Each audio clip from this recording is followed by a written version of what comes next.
Hi, this is Guy from Return on Digital, and an amazing thing happened today. A friend that I've not met for years, who's sitting just over here, probably about 16 years, tweets me at the conference and says, do you want to meet up?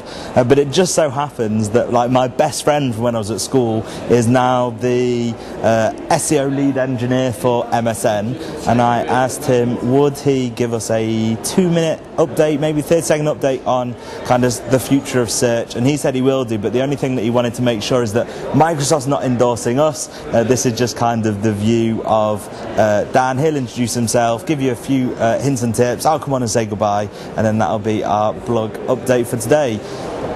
So I'm going to hand over to Dan. Okay, thanks, Guy. It's really great to see you after all these years. We were at junior school together, so great to catch up today. I enjoyed a very good day here at the conference today. I met some great people, and I had an opportunity to stand up and talk about the future of SEO, which is something that obviously I spend a lot of my time thinking about. My role is at MSN. I head up all of the SEO initiatives that go on, so we're talking about 44 different countries in 24 different languages. You can imagine the scale of the complexity of the SEO work that goes into that. Obviously, the most important thing that you're aiming for when you try and develop an SEO program is authority. You want your content to be judged the most authoritative for any given keyword or key phrase combination. Another question that came up during today's speeches was, has the gap widened in between search engines and SEOs? Are search engines and SEOs actually friends, or do they just see us as spammers? And I look at my role very much as trying to bring some assistance to the search engine's job. All they're trying to do is work out, for any given key phrase, what's the most relevant URL. And as an SEO, I judge my position to be aiding and assisting in that process. I'll go on a bit more other stuff for the future. Okay. So some of the things that we're seeing becoming a lot more important are publishing issues like URL consistency, something that it's very easy for bloggers to do with WordPress's all-in-one SEO pack, but very, very difficult for clients of yours potentially and big brands and big publishers like MSN, is to make quick changes to publishing systems. That's a very, very difficult thing to do. URL consistency becomes a problem when you maybe append session IDs or tracking IDs to URLs. You might have extraneous query string parameters, and what that ends up meaning is that the page rank for an individual URL gets split and divided. I think that everyone's familiar with duplicate content issues, and it goes beyond just having title tags all set the same, you know.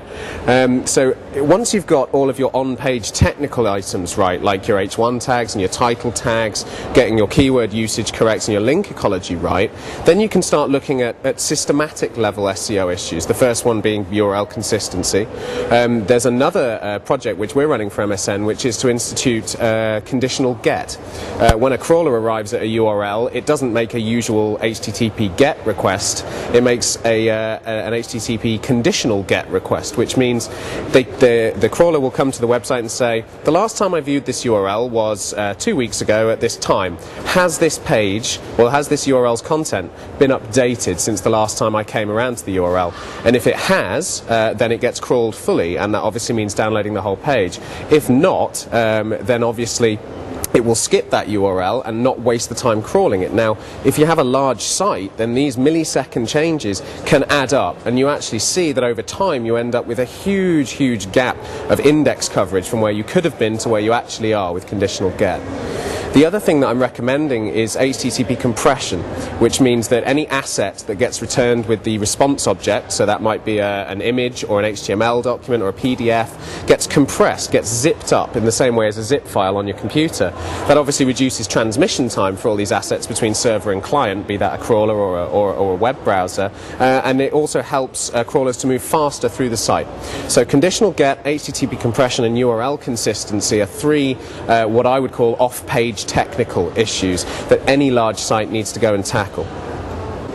Okay, so wasn't that fantastic? But what I'm now going to do is translate exactly what Dan was talking about so that the people who aren't technical SEOs Microsoft get it. So first thing is, make sure that all your website www addresses are www.yourwebsite.com/ products or slash services and then slash the product name or slash the services name, not www.yourproductname:.com slash this question mark that. If they look that long, then they ain't working.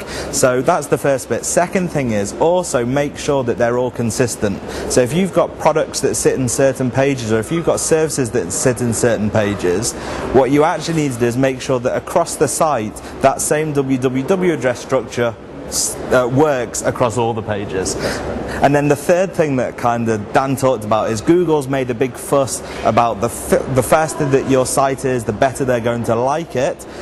So what Dan's saying is there's techniques, and if you're a client of ours, we're doing it already for you, to make sure that the pages are loaded as quickly as possible or compressed, so that when the Google Spider comes, what it actually does is can get your stuff quickly, and then Google's kind of got this view that they want the web to be like a magazine, instant click, instant turn the page, and that's what it all comes from. And the final thing about the conditional get, I don't understand, but I'm going to rewatch the video, listen to what Dan was talking about, and we'll do a post update about it. So thank you very much for listening. Thanks for Dan. I think it was a coup to kind of happen to have your ex-best friend, well, an old best friend. I've got a best friend who might be watching this, so I have to be careful, watching the video, and we look forward to doing the roundup tomorrow. Take care.